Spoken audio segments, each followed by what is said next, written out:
ایک شخص نے اپنا ایک یوٹیوب چینل بنایا، اس پہ ویڈیوز اپلوڈ کرنا شروع کر دیں۔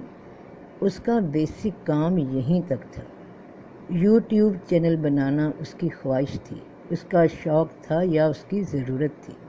اس نے اس ضرورت یا شوق کو پورا کرنے کے لیے چینل بنا لیا، اس کی تمام سیٹنگز کر لیں۔ اب اصل کام تھا کہ وہ اچھے سے اچھا کانٹینٹ، اچھے سے اچھا موضوع چن کر ویڈیوز بنائے اور انہیں اپلوڈ کرے۔ اس نے یہاں تک کوشش کر لی اور وہ لگاتار اس میں لگا ہوا ہے۔ کچھ دن کے بعد اسے محسوس ہوا کہ کچھ اتنا اچھا رسپانس نہیں آ رہا۔ میں تو اتنی اچھی کوشش کر رہا ہوں، محنت کر رہا ہوں، اتنا اچھا کانٹینٹ اپلوڈ کر رہا ہوں، مگر ویڈیوز پہ اتنے اچھے ویوز نہیں آ رہے اور نہ ہی چینل کو زیادہ لوگ سبسکرائب کر رہے ہیں۔ تو اس نے سوچا کہ پھر تھوڑی مدد ایسے ویب سائٹ سے لی جائے جو کہ فری سبسکرائبرز اور ویوز بڑھاتی ہیں۔ تو وہ ایک ایسی سائٹ پہ چلا گیا جہاں اس جیسے لوگ ہی موجود تھے، جن کی ضرورت، خواہش، شوق بھی سیم ویسا ہی تھا جیسا اس کا تھا۔ ان کو بھی ویوز اور سبسکرائبرز چاہیے، یعنی ہم خیال لوگوں کا ایک ٹولہ جو ایک ہی ضرورت اور شوق لے کر کسی ایک پلیٹ فارم پر اکٹھے ہو جائیں۔ اب اس شخص نے کسی چینل کو سبسکرائب کیا تو اس کے بدلے اس کے چینل کو سبسکرائب کر دیا جاتا ہے۔ دلچسپ بات یہ ہے کہ نہ آپ جانتے ہو کہ آپ نے کس کے چینل کو سبسکرائب کیا اور نہ ہی وہ جانتا ہے کہ اس نے کس کا چینل سبسکرائب کیا، مگر ایک نیٹ ورک کی صورت میں آپ کا کام ہونے لگا، کیونکہ ہم خیال لوگ اکٹھے ہو گئے۔ جو آپ کی ضرورت، جو آپ کی طلب، جو آپ کا مقصد، وہی ان کا مقصد۔ اور اس بات سے ایک اور بات واضح ہوتی ہے کہ کوئی بھی مقصد انسان تنہا پورا نہیں کر سکتا، اس کے لیے اسے ایک منظم گروہ کی ضرورت ہوتی ہے۔ ہم خیال ساتھیوں کی محفل کی ضرورت ہوتی ہے۔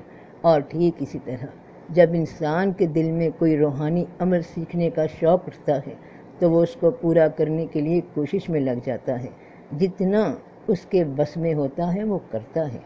جیسے شوق طلب لگائے وہ کرتا ہے۔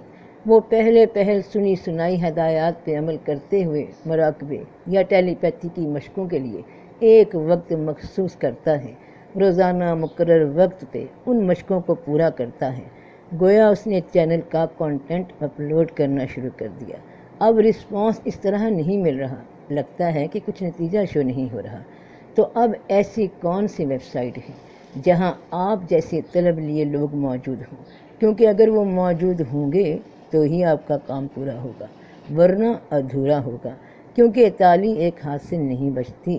اگر خیال کسی ایک جانب جا رہا ہے تو وہاں سے جواب آنا بھی ضروری ہے، یعنی وہاں موجود انسان کا خیال بھی آپ تک آنا اسی طرح لازمی ہے جیسے آپ کا خیال اس تک پہنچا۔ تو اب ایسی کون سی ویب سائٹ ہے جہاں ہم خیال لوگ موجود ہوں؟ کہاں ہے یہ محفل؟ کدھر ہیں وہ لوگ جو ہمارے مقصد کو اور ہم ان کے مقصد کو پورا کرنے کے لیے لازم و ملزوم ہیں؟ تو جس طرح آپ نے جب کسی کے چینل کو سبسکرائب کیا تو آپ نہیں جانتے کہ وہ بندہ جس کا یہ چینل ہے وہ پاکستان میں ہے، انڈیا میں ہے یا دنیا کے کس کونے میں ہے۔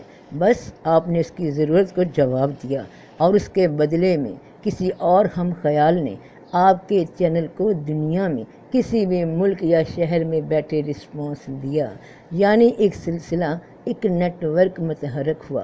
ٹھیک اسی طرح روزانہ کی مقرر وقتوں کی مشقوں کا رسپانس روشنی کی لہروں کی شکل میں، اور وہ لہریں خیالات کی شکل میں آپ تک پہنچتی ہیں۔